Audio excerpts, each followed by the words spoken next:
Maseches Bava Kama, Maseches Bava Kama, Daf Yutes Amud Beis. We are in the middle of the narrow lines of Yutes Amud Beis, okay? And we say here, Tarnagol Mu'odin Alech Kedarkan L'Shaber. We said in the Mishnah, Tarnagol is Mu'ad, is normal for a Tarnagol to walk and Mishaber and break the Kalim. Yeah, and break the Kalim. Thank you. Break the Kalim, the Tarnagol. Now, we explained the case in the Mishnah of the Tarnagol with the Delil, with that string attached to it. How did you explain? I told you that means that it's a stroilos, yeah, because it hits one end of the rope is by the Tarnagol's foot, the other one is hitting something else, and it's stroilos. Yesterday we said the Chazon Ish, and he asked what's the Chiddush on the Chazon Ish. That's only because I already told you all the cases of Chazon Ish before. That's what was the Chiddush for you. Now, sorry, I have a nosebleed. Yeshuz Luidan Ishmas Avimoyer Menachem and Akiva and Srochel Bas Ben Tzion. What? Lerefuas Yudis Bas Rivka Asher Rafael Ben Ozna. Soch Shachol Yisrael. Any results your side? I think it's time we started. Yes. So I told you before that this is Troiros, but the Mishnah on that very particular line, Tarnagol Mudan Alech Kedarkon, doesn't say Mefurash that this was Troiros.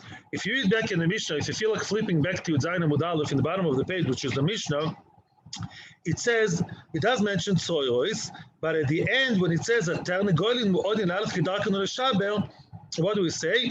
Yeah, Hoyed Lil Kosher Beraglov. You had a Dlil. It had that something item with attached with a string to the Tarnagol. Or it was dancing and breaking the Kelim. It doesn't say outright that as he was dancing, the Dlil was also moving, which means that the Gemara now is a half a minute to say that the Tarnagol may have just walked into the middle of the courtyard. What did he do? He stood there like a lemele. He stood there, stationary, and the item was attached to his foot, and then somebody tripped over it.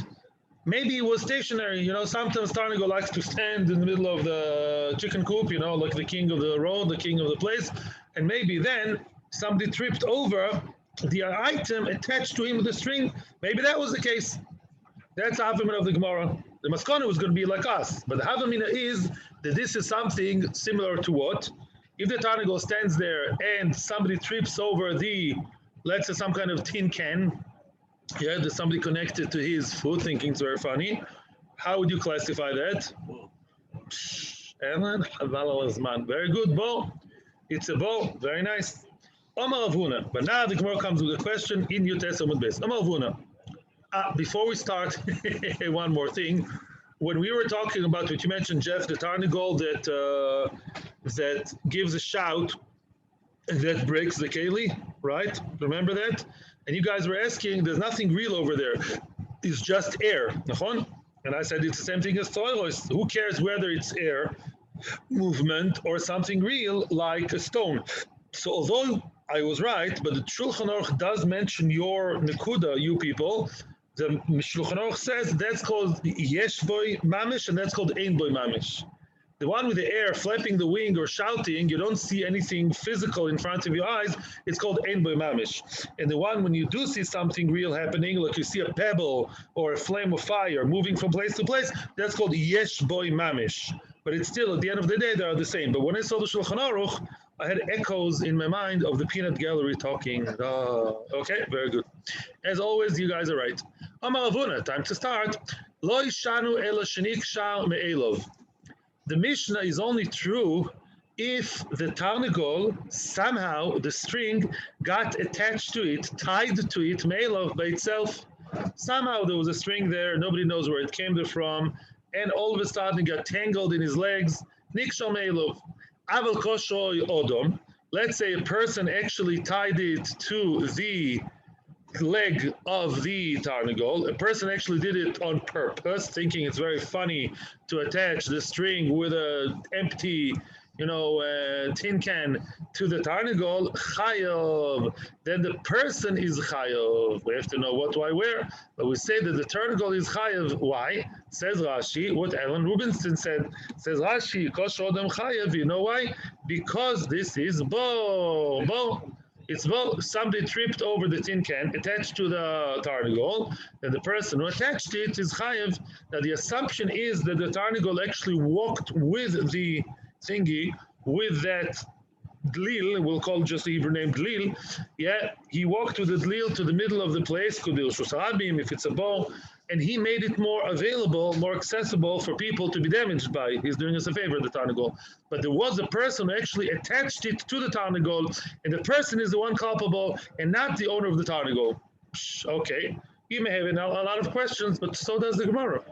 Frag the Gemara, Nikshar Me'elov Man Chayev. Who is Chayev? Let's analyze it. Who is the one that's Chayev if Nikshar Me'elov? Yeah, let's say it happened by itself. What do you mean happened by itself? Things don't happen by themselves. Even if there wasn't a person who touched it, who attached it, who tied it, but still somebody owns that thing. Somebody owns the item, right? And therefore, who is going to be chayav when it just got tangled by itself? Ilam abal dlil, I would say the owner of the dlil. The owner of the empty tin can, he keeps the open tin cans like people used to do in the past to keep the the screws inside, yeah? So let's say the guy, the owner of the dlil is the one that should be chayiv, chatzi nezek, because he's the one who's been negligent, even though he didn't attach it. We're now suggesting they should be chayiv because he's the one who was uncareful about having the dlil over there available for the chicken. Let's see. Echidami, what's the story? If, let's say, the person hid tznius, let's say the person, the owner of the dlil, hid it, kept it in hiding in a very safe and secure place, like a nice American citizen, and he kept it very nicely in the corner, and the tarnagol came absolutely unexpected in a way that nobody would ever dreamt that the tarnagol would jump into my drawer in my bedroom and take out the dlil and start dancing and get entangled with it, like in Minnesota. Yeah. Then the owner of the dlil is onus. Why are you telling me that the owner of the dlil is chayav? It's onus. He kept it very well in a very responsible manner. And now he's honest. It's not my fault that my neighbor's chicken came into an unexpected place in the middle of my boydom and took down the dlil. Let's say really the owner of the dlil of that item of the string with the zachen is really negligent and he did not keep it in a hidden place. Imagine yourself two neighbors. One has a dlil and the other one has a tarnagol. They both end with an L. Yeah. So let's say the dlil owner kept it in an unsafe place, insecure place, and he knows that his neighbor has tarnagolim who like to play to play the rope, to dance the rope. If he did not hide it, then of course he's a posher. He's negligent. And if he's negligent, he should be chayav how much for a boar? Half or full? Full. Ellen is mamish deputy. Yeah, posher. In other words, it's okay. The dlil was left uncarefully in a chutzner somewhere, in a place where it's too available for naughty roosters. And the he took it to Rosh Hashanah. The tarnagol took it to Rosh Hashanah. But Lamaisa, the one who kept it in a place that's unsafe is who? Is the owner of the dlil. He left it in a place where he knows very well the tarnagolim can come. And he says, I couldn't care less. Okay, and he just kept there the dlil. The tarnagol came. It is the fault of the baal of the bull. Your question, Jeff, will be dealt with afterwards. We're going to go like it's a gemara which is like A, B, A. We're going one shot, then B, then the other one. It's not a complicated gemara. It's a svar. It's not a complicated cheshbon. The kitzur is a poishaya. The person who left the dlil over there should be chayav full nezek. So the question is very, very clear. Ma pitom chatzi nezek. Where on earth you come up with a funny idea that bow is chatzinezek? Either the person kept it in a very hidden place, secure place, and therefore the tarnagol came is out of my control. I would have expected that, the Michigan tarnagol. Therefore I'm chayav zero. And if you say that I, the owner of the dli, left it in a place that is exposed to danger, yes, susceptible to trouble, then it should be chayiv full nezek. You can ask why is chayiv only him. Now the Tarnagol, there are other questions. But first of all, where did you come up with half? It's all or nothing when it comes to bow, yeah? Ella must be, who's the one that's chayiv hatzi nezek?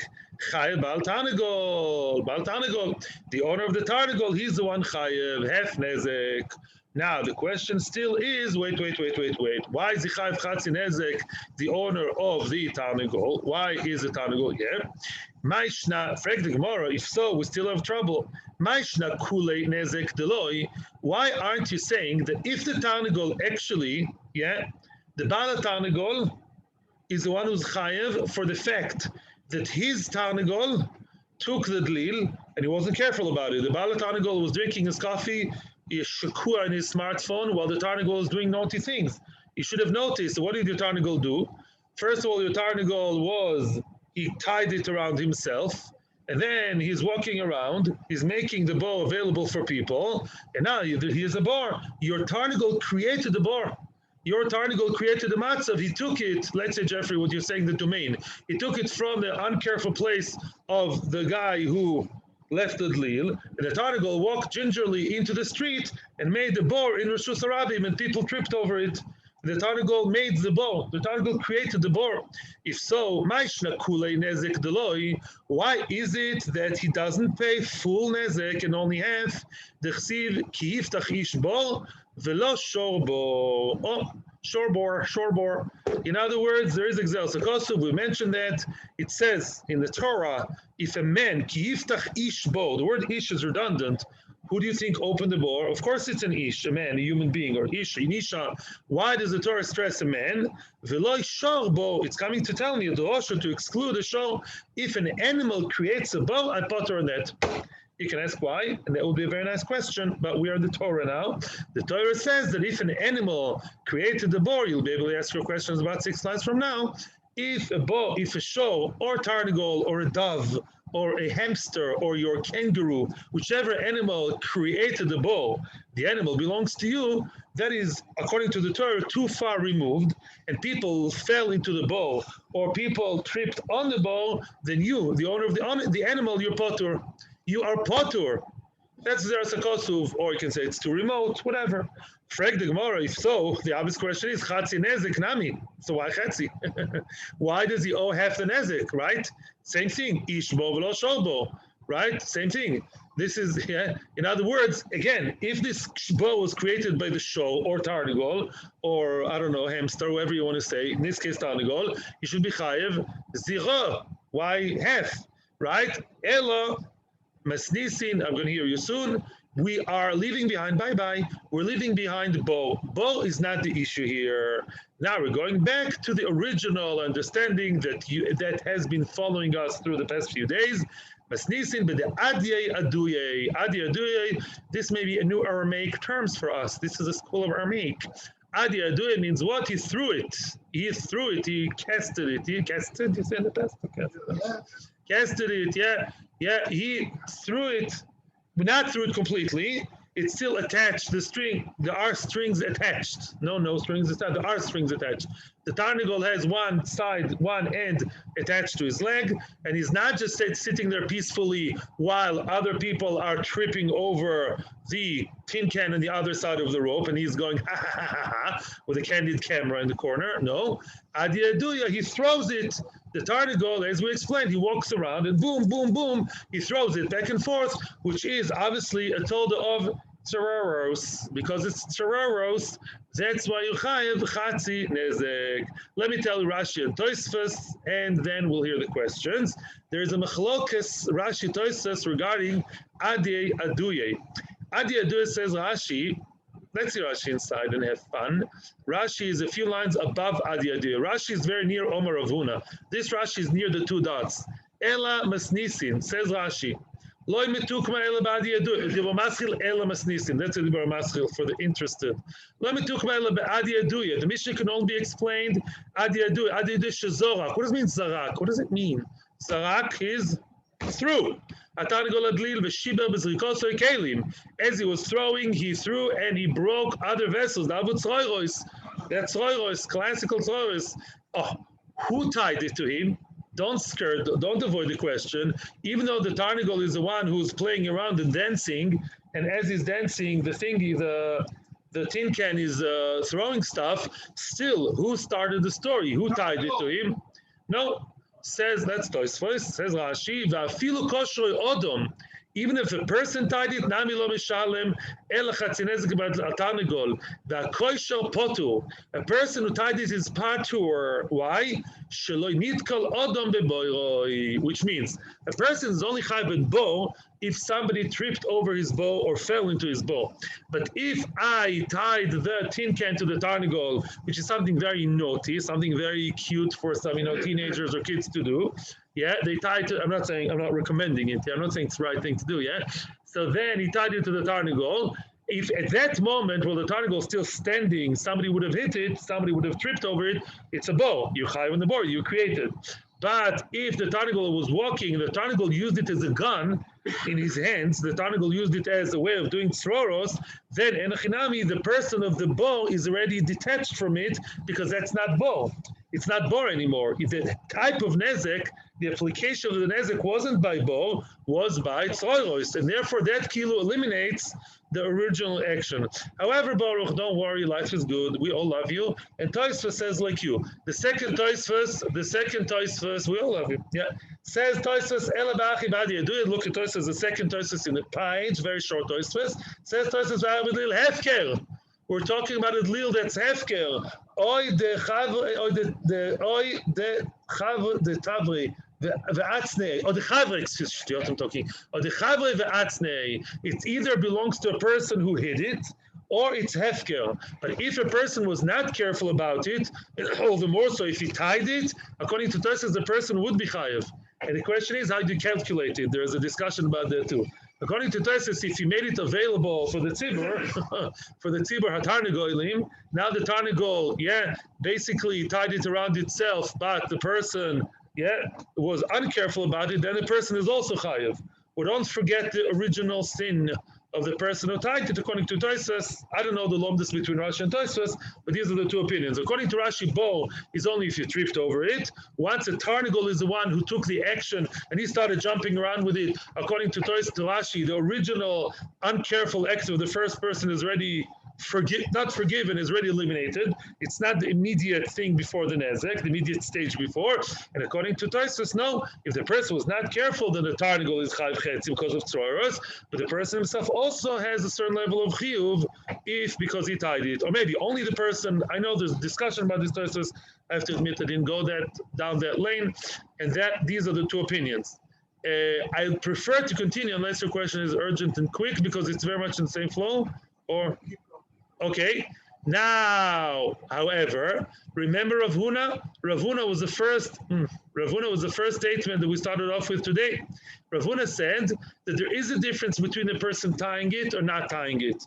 Who cares? Especially according to Rashi, right? We said that the tarnigol took the thingy, the dlil, it's tied by itself or even by a person, and now the tarnigol is playing around with it and dancing with it. Now it's roiros. Who cares who tied it? Why did Rav Huna differentiate between nikshar me'elav by itself or tied by a person? Continues the Gemara, v'chi itmar de Rav Huna be'alma itmar. What Rav Huna said was not about our Mishnah, but about an alma, a different case from the outside world, a different case. What's the case Rav Huna spoke about? Dlil hefker, a dlil that's not owned by anybody. That piece of string, imagine with the, with the empty tin can doesn't belong to anyone. I wonder why. Yeah, so now Rav Huna talks about that. Dlil hefker, there's a dlil that belongs to no one. Omar Rav Huna, nikshar me'elav potu. If it happened by itself, me'elav, and somebody tripped over it, then potu. Now we're back to square one of somebody tripping over it, not tzroiros. Our Mishnah, like I told in the past few days, is tzroiros. It's an active thing of the tarnigol. Rav Huna spoke about a different case. Rav Huna spoke about a bow. The tarnigol steps in the middle of the street with a dlil attached to it. Ha ha ha, everyone's laughing, and now what's going on? He stands there, and then somebody, boom, trips over it. On that, Rav Huna spoke, and this is definitely a case of, as Alan said, bo. Amar Rav Huna, Niksha Meilov Potu. Let's say that Lil was tied just by itself, so to speak. Somebody tripped over it. The Lil has no owner. It's Hefker. It's Hefker. Nobody owns it. Nobody tied it. That's really, really happening by itself. It just happened. Nobody's the owner of the Dli, which is the bow. Nobody's the owner. I mean, the Tarnagol just got tangled around the Tarnagol. Then Potu. Then there's nobody else to be Mechayev. And now the Tarnagol came to the middle of the street, and what happened? Somebody tripped over it. Why is the owner of the Tarnagol also Potu? Ishbo v'lo shobo. Everyone's potter. Come home and ask your wives. Trivia question. When do you have a case in Bava Kama where everybody is potter? Terrible damage. Somebody tripped over the tin can, broke his nose, $1 million lost, I don't know what. Yeah, cosmetic surgery. Yeah. Anyway, what happens? Potter. Why potter? The dlil is hefker. Who tied it? Nobody. Who brought it to the street? Tarnagol, Mr. Tarnagol. Why is the Tarnagol potter, his owner? Because it says shorbo ishbo v'lo shorbo. Now, koshoy odom chayev. Let's say a persona tied it, a person tied it, although it's hefker. Now again, let's say somebody took that hefker dikhe dlil and tied it to the Tarnagol. Ha ha ha ha. He ties it and he says it's not mine. And then the Tarnagol stepped in the middle of the street. The person who tied it is chayev on everything nezek sholem. Now, says Rashi, why is he chayev? It's hefker, it's not mine. Says Rashi, when you pick it up in order to tie it to the Tarnagol, that's a form of kinyan. You acquire it. And Tosfos says, no, even without that, you don't have to acquire it, says Tosfos. By bo, even if you don't buy it or own it, acquire it, the fact that you're mishtatif in the nezek, like I'm digging a board in the middle of the street, even though I say it's not mine, the Torah says it is yours for liabilities. In any event, if the person tied it, the person is chayev. Why is he chayev? He actually tied it, you know where? In a house. And the Tarnagol took it to the street. So why is the person chayev? No, excuse me. Let's say he tied it in the street in one corner to make it simpler, and the Tarnagol took it to the main street. The Tarnagol walked with it to the main street, and then that's where people tripped over the item, not soilers. Yeah, he tied it in a corner, and then the Tarnagol walked in the middle of the park, and then stood there, and then people tripped over him. Okay, makes a lot of money from the videos. So now what happens? Why is he chayev?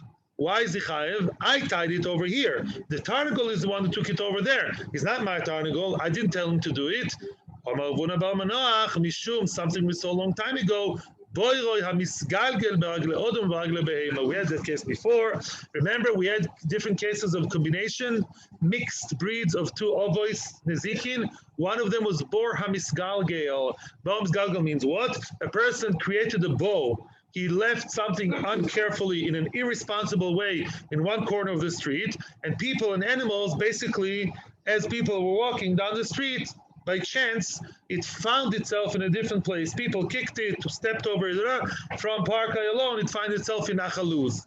Yeah? It's a different side of the universe, okay? So then what? Then we say it's called Bor HaMisgalgel. What's Bor HaMisgalgel? A bow that's rolling, the rolling boar. Why do we say it's Bor HaMisgalgel? Why is it chayev? It's a combination of boar and shor. We discussed that, but Lamaisa, the owner of the boar is chayev. The one who placed the boar in one place in Rosh Hashanah does not become exempt just because the nezek took place in the other side of Rosh Hashanah. That's Bor HaMisgalgel. Remember, it's a combination of boar and shor, even though the shor is not yours. Shor is like a general thing. Bekitzer, that's a combination of both. I'm almost sure it's boar and shor. It's not boar, it should be boar and shor, yeah. Yeah, there's Bor HaMisgalgel. I'm just checking just to make sure. Yeah, Bor HaMisgalgel, B'ragle Odom, B'ragle Behema. Yeah, it should be. Yeah, Shor. Yeah, Shor Bor. Yeah, Shor Bor. Mimele, now the owner of the item is not really an owner. The one who tied the item to the Tarnagol to create a bow, the Tarnagol took it much further, deeper into Rosh Hashanah. The owner of the bow, the one who placed the bow originally and tied it to his leg, he's the only one chayev. Okay? Because Bor HaMisgalgel. But in a case where the item belongs to a person and he left it also in an uncareful place, what would be the halacha? He's also chayiv, right? Person left it uncarefully, mashma from the beginning of the Gemara. He left it in a place that he shouldn't have. If the Tarnagol took it, then, and he was bo, then also that should be the same thing. Because the owner of the Tarnagol is not chayiv for born. Because it says only a person is chayiv for digging a bore, not an animal. When is a Bala Tarnagol chayiv? Chetzi nezek, when the bore did not happen. It's not bo. The Tarnagol actually took it and danced with it and just boom, boom, boom. He boomed it. Okay? And that's when the Bala Tarnagol is chayiv because of Sororos. You've been very patient. We're now up to the next Mishnah, but first we have question time. Yes, exactly. Just think. Cheshbon. Cheshbon ois everything we said till now, and then get back to me. Says the Heilige, beautiful misnake text. Says the Mishnah, Kates of the Shen Mu'edis. How is a Shen Mu'ad? Now we're talking about Shen. First time we are elaborating on Shen. Answers the Mishnah, Lechol Asaroi Lo, to eat something suitable for it, something edible, something that's considered as edible, then Lechol Asaroi Lo. An animal, behema. Behema means usually a domesticated animal, although not usually domesticated. And most domesticated animals, before people went into dogs, they eat fruit and vegetables. So if the behema eats fruit and vegetables, that's considered as muad, chayv nezek sholim. Ochel ksuso kelim. Let's say the behema took fancy to clothes or other kelim dishes. Then mishalim chatzi nezek. You only pay half. Why do you pay half? Because it eats something that's very, very abnormal for it to eat, ksus or kelim, and therefore that is considered as Joe Biden is what? Keren. If you eat something that's very abnormal, even though it's eating, but because the behavior is nicht normal, mimela it is chatzi nezek. When is that true? Yeah, Bilshus Anizak. In the domain of the Nizak, that's where a behema chayev on shen. Why? What does it say in the Torah? The shilach is be'iroi. You went to someone else's field. If you know this Mishnah, that's because we've been doing Amud Yomi for a few weeks already, and we saw it quoted in other places. This is a source for things we saw before. Yeah, shen is potu. Here we come to big news.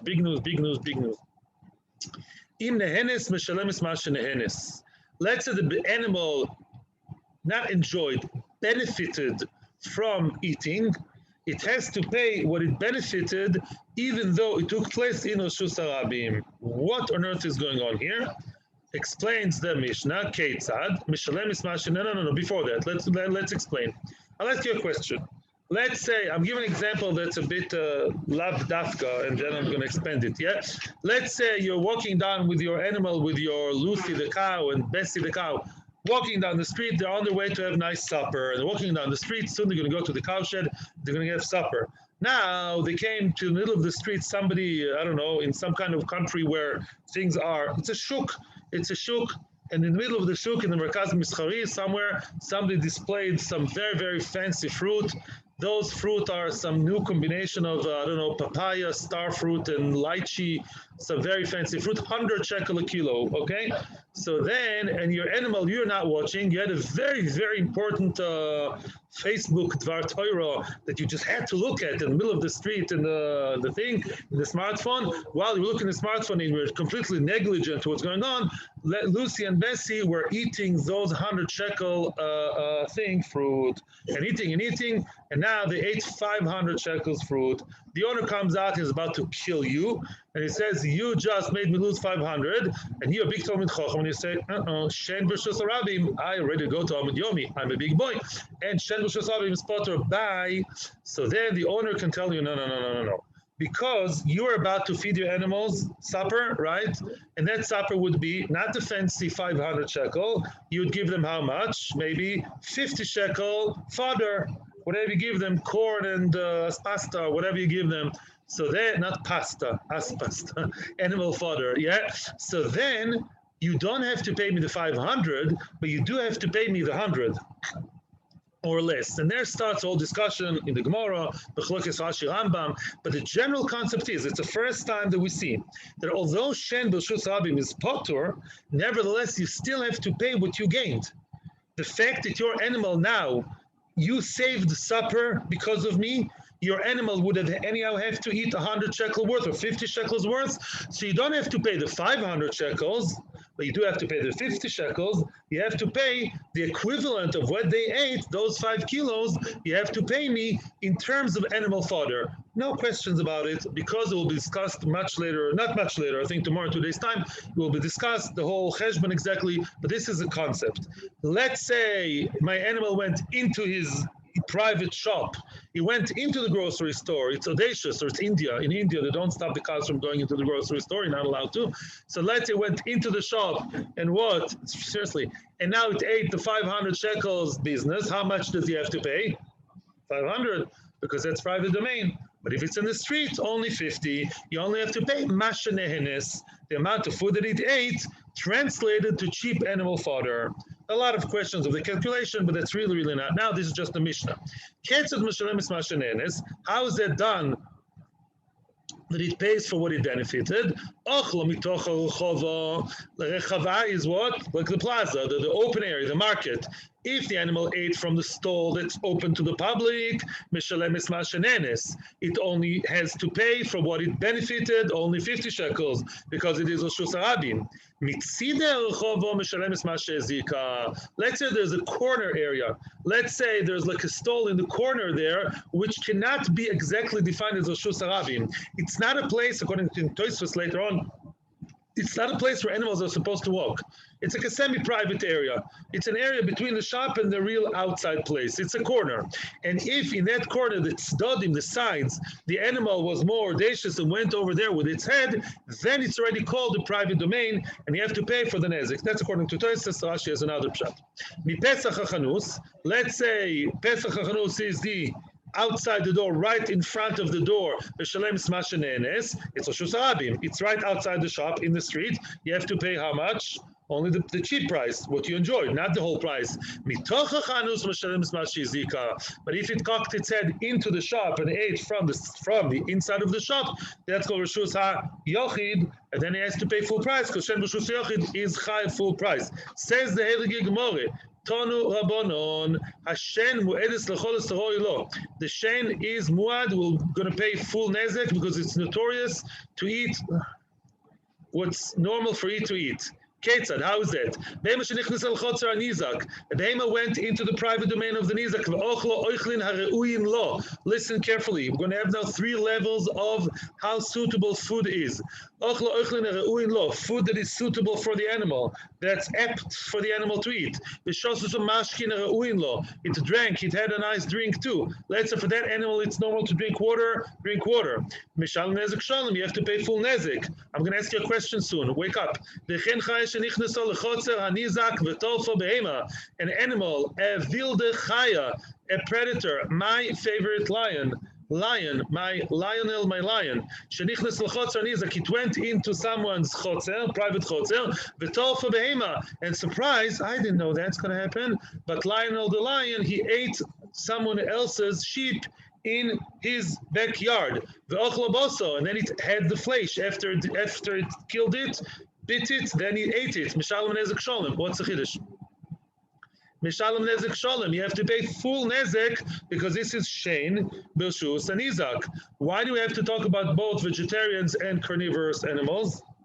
Because we saw in the Rishonim, I would have said havamina.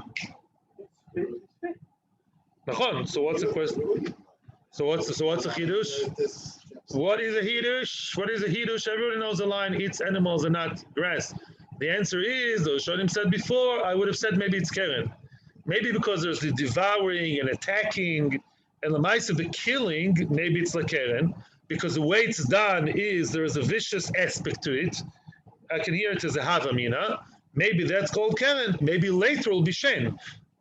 In other words, there are 2 acts here. Yeah, tolfa behema ve'ochlo boso. Look at the Gemara, not at me. Tolfa behema ve'ochlo boso, 2 parts. Tolfa behema is not eating. It's cooking. It's preparing it. It goes for the jugular. You see it in the nature movies. And then it eats the flesh afterwards. That's a boring part already. So maybe on the first part, maybe it's keren. It's an act of damaging. B'chavana. He kills it. Maybe Havamina, that's called keren. And later on, once it's an avela and he depreciated an avela, maybe that's called shen. But maybe the first act, my sheep is worth 2,000 and the nevela is worth 500. Maybe the 1,500 is called keren and only half I'm going to pay. Yeah, and not the whole thing. Kamash Malan, we don't say that. We see that the whole thing is called shen and he pays full nezik right from the start. It's surely in Havamina, even though it's not the maskana. Very nice. Psh, a note to your wife. Frek Yitzchok, even if it's keren, it's muad. Very nice. It's keren muad. Ifemod. So let's look for another nafkamina. So who cares whether it's keren or shen? Quick. If it happens where? If it happens in the street. So chotzar nizak, this is chotzar nizak. So you say chotzar nizak, you'd chayiv anyways. If it's mitzad shen, you chayiv shen. If it's mitzad keren, you chayiv anyways because it's nezik sholem. Nachon? Very nice. So it's still a question. Very nice. Very, very good. Psh, beautiful. Very, very good question. Gemara uses one very important word: wild animal. It's normal for it to kill. You're repeating Rabbi Rachan's words. Uparo. By the way, it doesn't say wild animal. It says chaya. Chaya means wild. You're right. Yeah. Uparo shochla soirin. Now we come to a second case. Please say food that you hate. Okay, you don't have to. So now, if I'm I unfortunately eat everything. That's not good, except for beans. So if I'm very hungry and stuck in some kind of tiyul, and I am really hungry, you'd see me eating a lot of beans with a lot of appetite because there's just nothing else to eat. Only then you eat beans. Okay, don't invite me for cholent. Okay, or redesign your cholent. Now, let's say a cow does not like to eat barley. Okay, a cow doesn't like to eat barley. No. Oh, you know it's from Sota. Wait a second. Se'oirin are the animal of the hamur, of the donkey, which is the epitome of behema, chomer, chamor, like the soita behave like a chamor. But for a poro, se'oirin is second best, is my beans. Yeah, I'm spilling my beans here. But for the poro, the preferable food for poro is kalshinin, which I think is leek. Yeah, that's what the poro prefers. So poro shochlu soirin. Poro ate food which for the poro is okay. The poro tells the owner nothing else for supper. Then she's going to eat the soirin, but the eved. Well, let's say it ate the soirin, which is not very normal for the poro to eat. The chamol shochel kalshinin. A chamol loves soirin, and kalshinin is like, okay, kalshinin again. So then, for the chamor ate kalshinin, which is not the preferable food for it, the kelev shalikik is a shemen. Dog that licked the oil. Let's say dogs don't like oil so much, but it has no choice, so it's eating some oil. The chazir shochel chaticha shel boso. A chazer is a herbivorous, is not a carnivorous, yeah? But it ate boso because there's nothing else to eat. So, but the chazer eats anything, there's nothing vegetarian, okay, he's going to eat some boso. What do? Mishalmi nezik sholem. Aham, that's a chiddush. Even though it's not the preferable food, but it is a possible food, it's like second grade food for it, it's second choice, yeah, still you pay nezik sholem, says Rashi, a bigger chiddush. Even if it opted for it as first choice, still he pays nezik sholem. Let's say the behemoth did something crazy. There are two stalls in the market, soirin and kalshinin. Kalshinin is what he always likes. Soirin he doesn't like. He went for the soirin, you still pay nezik sholem. Okay, not in the market. Yeah, you got the point. Why? Because even though it's second choice, but still edible, can human beings eat beans? Yes. Can a kiva tachtal eat beans? Yes. I do it where there's nothing else, but it is edible for me, right? And nothing's going to happen to him. I'm not allergic to it. And mimela what? Mimela, in this case, it's called, was still called shen, and that's a chiddush. Yeah, we don't go dafka with the first choice. Why is it still called shen? Because it's still normal enough. Because it's getting. You can't say keren. It's benefiting. No, benefiting. Benefiting doesn't do that. No. It's still called shen. It's not abnormal enough. Because we always go in the gray area between what's normal and not normal. As we say, kishkasha biznava. Remember yesterday? It's wagging its tail too excitedly. Wagging the tail is regel, according to the Rashba Shen, by the way. But if it's so crazily doing it, maybe that's already so abnormal it's keren. It's a question. We always deal with all these fine lines of how normal is normal. Normal food is shen. food that is second class is still called normal enough to be called shen and doesn't yet fall into the other box called keren. That's exactly the chiddush. It's going to be discussed anyways. It's going to be now an issue. Now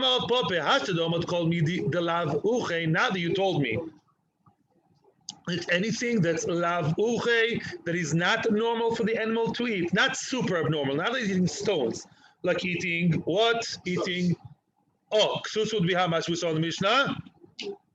In the Mishnah? No? Chetzi, because ksus is very crazy. For the animal to eat someone's coat is nicht normal.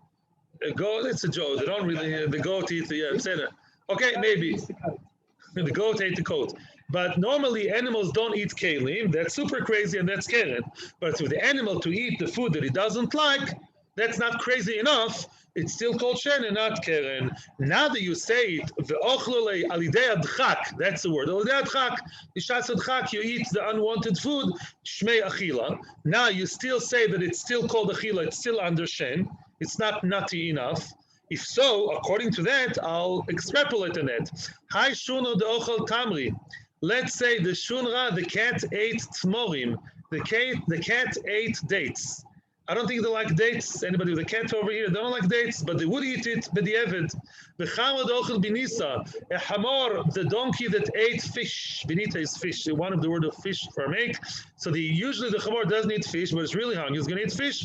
Mishalim nezik sholem. It still pays nezik sholem. As long as it's somehow edible for the animal, even carnivorous to herbivorous, if you see them eating it where there's no choice, so it's still called edible nezik sholem. Now we're going to talk about, we are about 5 lines from the bottom of the page. Yutes Amud Beis. What's funny? Ahu Chamra. There was a hamor, real life case, real life cases. This year's real life cases. Ahu Chama de Ochal Nahama. A hamor ate bread. The pal say l'sala, and he was chewing off the sal. The sal is the basket. Yeah, there was bread in the basket. When he was eating, the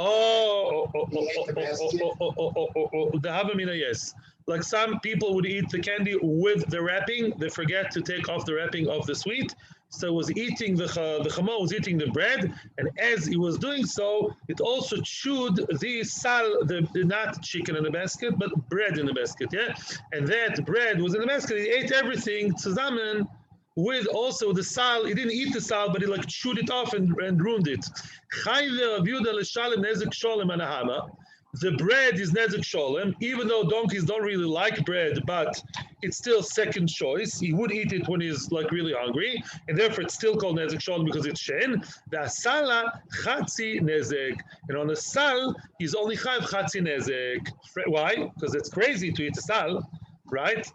Yes, I thought that you're going to ask. It's half crazy. Why is it only half crazy? Because just like with our chickens in the road, they saw on the road. No.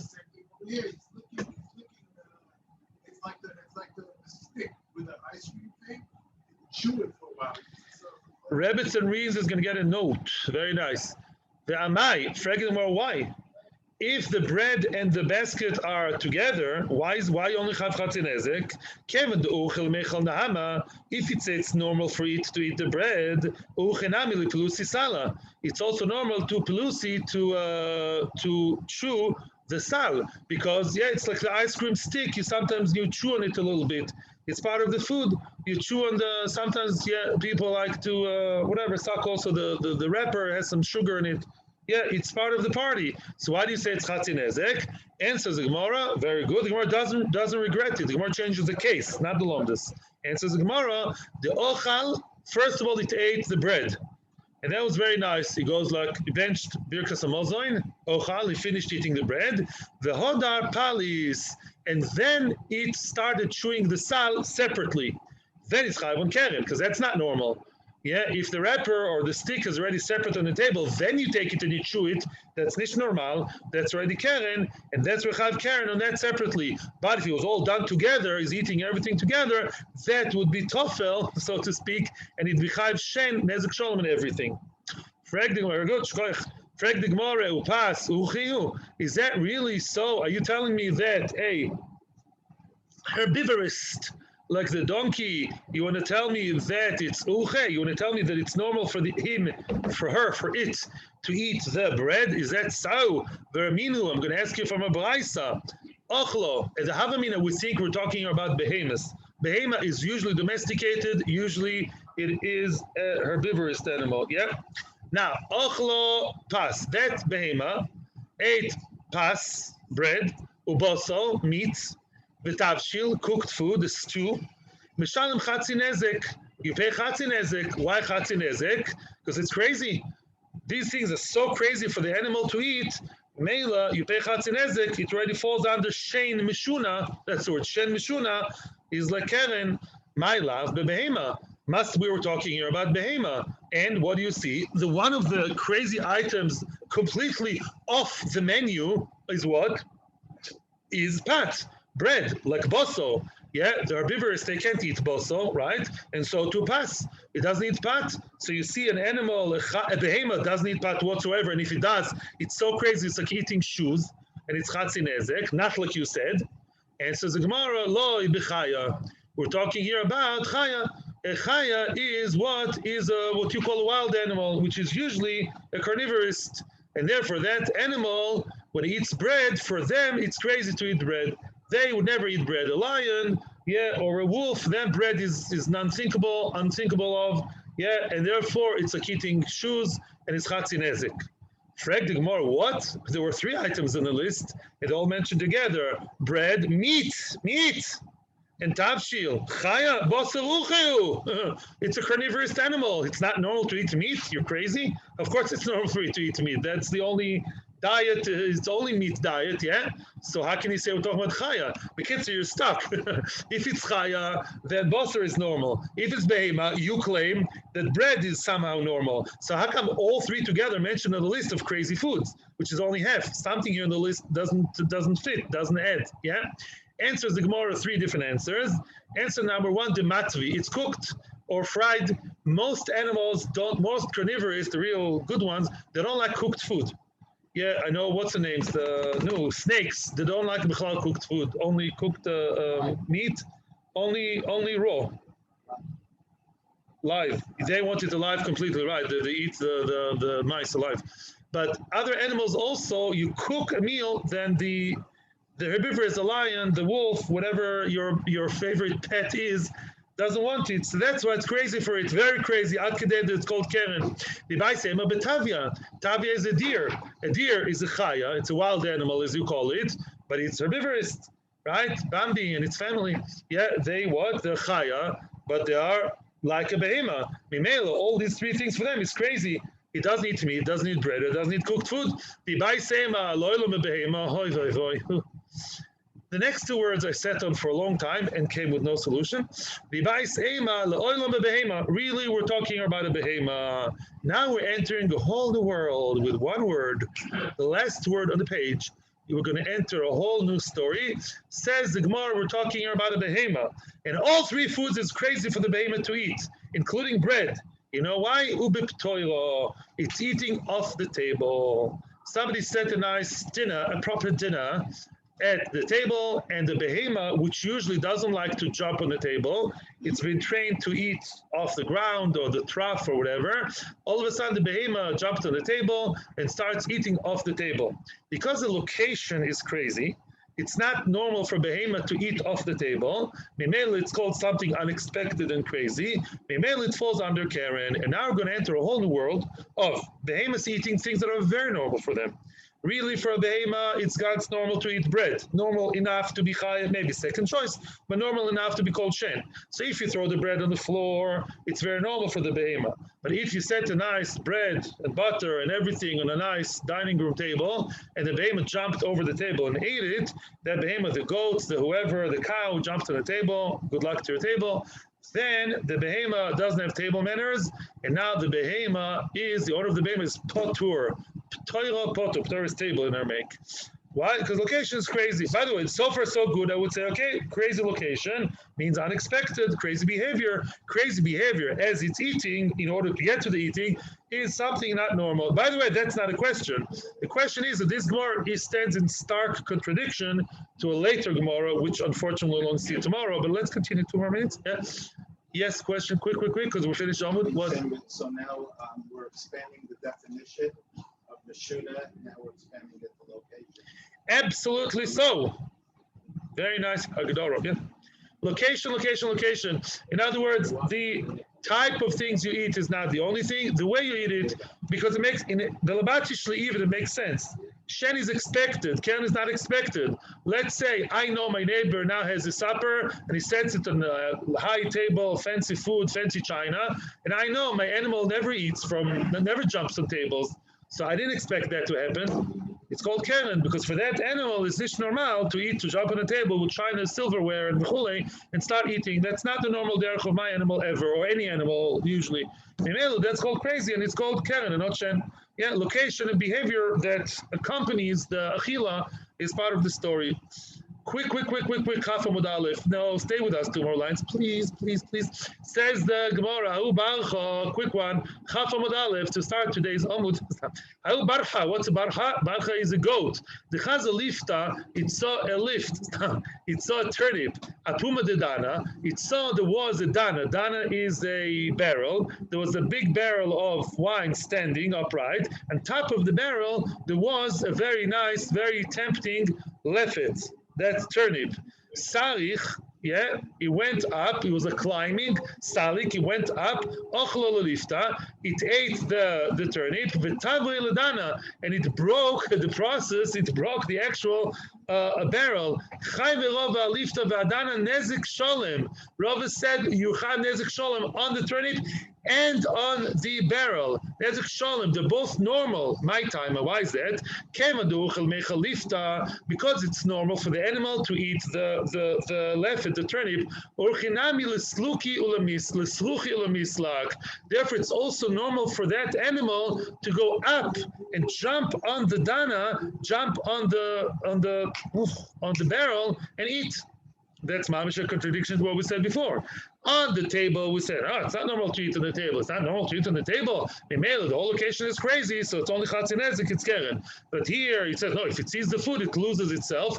It just sees that food and everything else doesn't exist. It jumps on the dana and eats the thing, and that's called, because it's normal to eat the lefet, everything else that gets you there is also normal.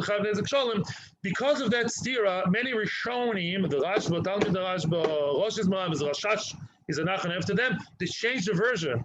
Instead of ptoiro, they say ptuta.